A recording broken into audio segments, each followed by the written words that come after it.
Hi viewers, இன்றைக்கி நம்ம கத்திரிக்காய் தொகையல் அல்லது சட்னி எப்படி பண்ணுறதுங்கிறது தான் பார்க்க போகிறோம். அதுக்கு என்னெல்லாம் தேவையான பொருட்கள்னு இப்போ பார்க்கலாம். கத்திரிக்காய், சிவப்பு மிளகாய், உளுத்தம்பருப்பு நான் முழுசு எடுத்திருக்கேன், நீங்கள் உடைச்சதை எடுத்துக்கலாம். புளி, எண்ணெய், கொத்தமல்லி, கருவேப்பிலை, கடுகு, பெருங்காயம், உப்பு. இப்போது கத்திரிக்காய் லேசாக இருக்கிறதா பார்த்து கடையில் வாங்கிக்கோங்க. அதில் எல்லா பக்கமும் எண்ணெயை நல்லா பூசி விட்டுருங்க, அப்போ தான் தோலி உரிக்க வரும் ஈஸியாக. இதை ஒரு முள்கரண்டியாலேயோ ஒரு கத்தியாலேயோ எதில் வேணால் சொருகி சுடலாம். அது வெறுமையும் போட்டு சுடலாம். சுடும்போது நீங்கள் கையை பத்திரமா பார்த்துக்கோங்க, சுட்டுக்காமல். திருப்பும்போது சுடும். அது ஃபுல்லாக எல்லா பக்கமும் கருப்பாக இருக்கணும். தொட்டு பார்த்தா சாஃப்டாக இருக்கணும். இது எல்லா பக்கமும் திருப்பி திருப்பி போட்டு ஃப்ரீக்வெண்ட்டாக சேஞ்ச் பண்ணிகிட்டே இருக்கணும். ஒரே பக்கமாக இருக்கக்கூடாது. அதை ஒரு தட்டில் போட்டுக்கோங்க. காம்பை வெட்டிக்கோங்க.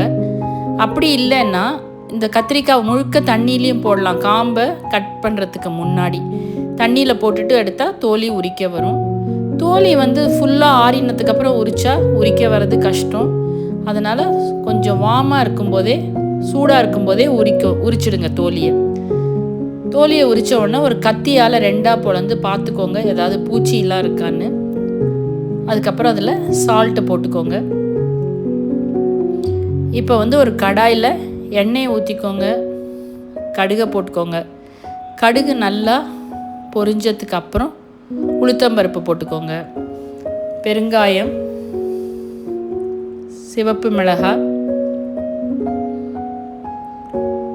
இது எல்லாத்தையும் போட்டு நல்லா பொன்னிறமாக வறுத்துக்கணும். புளியை கொஞ்சம் கொட்டையெல்லாம் இல்லாமல்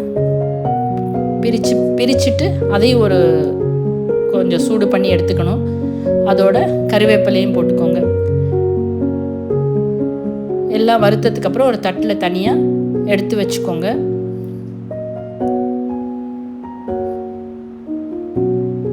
இதை மிக்ஸி ஜாரில் போட்டு கொரன்னு அரைச்சிக்கணும். அதோட கொஞ்சம் கொத்தமல்லி சேர்த்துக்கோங்க.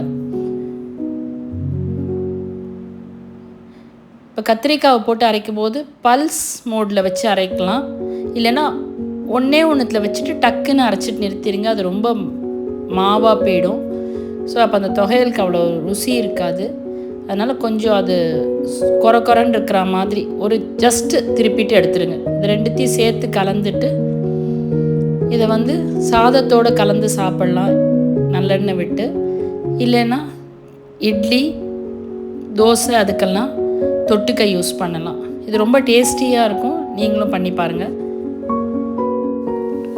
டிப்ஸ் என்னென்னா, இந்த கத்திரிக்காவை சுட்டதுக்கப்புறம் கையால் கூட பிசைஞ்சிட்டு சேர்த்துக்கலாம். அதுவும் நல்ல ருசியாக தான் இருக்கும்.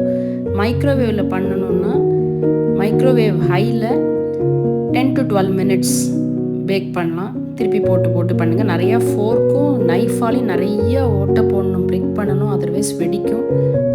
ரெகுலர் அவனில் 200 degree சென்டிகிரேடில் 45 to 50 minutes அதே மாதிரி பேக்கிங் ஷீட் மேலே ஃபாயில் போட்டுட்டு பண்ணணும்.